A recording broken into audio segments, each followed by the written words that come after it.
What's up everyone, kembali lagi bersama saya di The Story.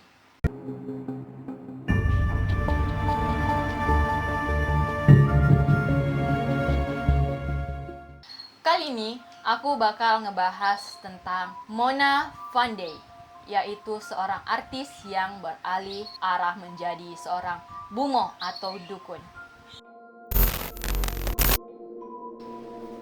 Masna binti Ismail alias Mona Fandey adalah seorang penyanyi asal Malaysia.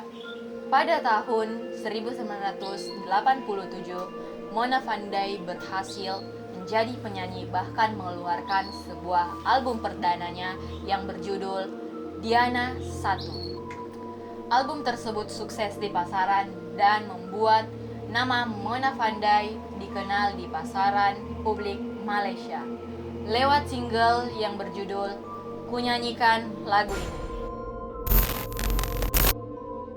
Namun karirnya mulai meredup karena adanya pesaing penyanyi-penyanyi pendatang baru. Oleh karena itu, ia banting setir menjadi seorang bumo atau dukun.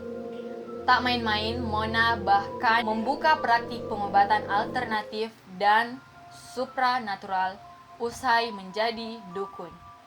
Pasien Mona Fandey sangat banyak dan mengaku puas dengan hasil yang didapat usai mendatangi Mona Fandey. Hingga akhirnya politikus asal Malaysia, Datuk Mazlan Idris datang mengunjungi Mona Fandey. Datuk Mazlan bertujuan meningkatkan karir politiknya supaya bersinar di kancah perpolitikan negara Malaysia. Dan Mona Fandey pun menyanggupi dengan syarat Datuk Mazlan harus membayar biaya sebesar Rp275.000 Malaysia. Namun, bukannya ketenaran yang diperoleh politikus ini, melainkan kematian. Mona Fandey membunuh bahkan memutilasi Datuk Mazlan serta menguasai hartanya. Ia pun mengganti sepeda motor bututnya menjadi Mercedes-Benz. Kasus ini bermula ketika ditangkapnya Juraimi Husin yang tidak lain adalah asisten rumah tangga Mona Fandey pada 13 Juli 1993. Dia mengaku bertanggung jawab atas kematian Datuk Mazlan dan mengatakan bahwa Mona serta suaminya Muhammad Afandi juga bertanggung jawab atas hal itu. Pada tanggal 20 Juli 1993 pukul 11:45 malam, Mona dan juga suaminya ditangkap di kediamannya. Pada tanggal 23 Juli 1993, mayat Mazlan ditemukan di sebuah rumah di kampung Pamahdong, Uludong, Raup, Pahang dalam kondisi tubuhnya yang dipotong menjadi 18 bagian, tertanam di sebuah gudang. Tak hanya itu, pada tanggal 1 Agustus 1993, polisi kembali menemukan 3 buah kerangka manusia diduga satu keluarga berdarah Tionghoa, yaitu Tan Kim An 25 tahun, Lei Po Chuan 24 tahun, dan anak mereka yang berusia 6 tahun, Tan Poh Lian. Kabarnya bocah itu sengaja dikorbankan sebagai tumbal. Lalu agar kematiannya tak terbongkar, suami istri itu pun dibantai. Kemudian pada tanggal 15 Agustus 1993, polisi lagi-lagi menjumpai beberapa anggota tubuh manusia yang ditanam di kawasan rumah yang pernah ditinggali oleh Mona.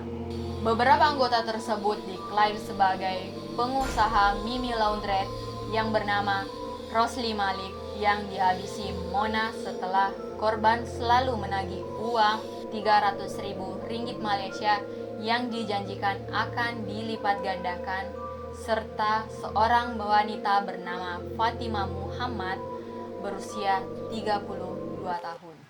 Setelahnya, pada tanggal 9 Februari 1995, Hakim Pengadilan Tinggi Pahang Muhtar Sidin memvonis 3 pelaku pembunuhan itu dengan hukuman gantung.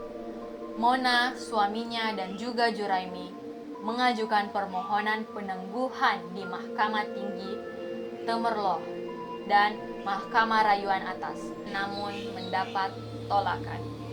Pada tanggal 20 November 2001, pukul 5:59 pagi, Mona Fandey, Muhammad Afandi, dan Juraimi digantung serentak di penjara Kajang. Meskipun maut sudah bersiap menjemput, katanya, Mona tak gentar sama sekali. Kepada kerabat yang membesuk sehari sebelum eksekusi dijalankan, dia menyatakan siap menjalani takdirnya. Bahkan kepada pengawal yang membawanya di kamar tahanan ke tiang gantungan, dia sempat sesumbar mengatakan, "Saya tidak akan mati." Tapi di sisi lain, seorang penjaga bernama Sarjan Asisah, ya sering disebut Cikjah, dia menceritakan kisah dan sifat Mona semasa berada di dalam sel. Katanya, Mona adalah sosok yang baik, ceria, sopan, dan tak pernah meninggalkan ibadah. Dia juga mengklaim bahwa Mona tidaklah bersalah dalam kasus pembunuhan ini, dan juga tidak memiliki kekuatan supranatural seperti yang orang-orang katakan. Adapun pemberitaan yang mengatakan bahwa sel yang ditempati Mona saat itu sering terdengar rintihan dan tugas merasa hembusan nafas di lehernya. Kisah Mona Fandey ini telah dijadikan sebuah film yang berjudul Dukun yang dirilis tahun 2018 lalu, meskipun sebelumnya pembuatan film ini sempat dihentikan selama 1 dekade. Oke guys, sampai di sini dulu ya. Semoga kalian tertarik dengan cerita yang kali ini kami bawakan untuk kalian. Dan jangan lupa like, komen, dan subscribe, dan jangan lupa tekan tombol lonceng, oke? Dah, see you the next video guys.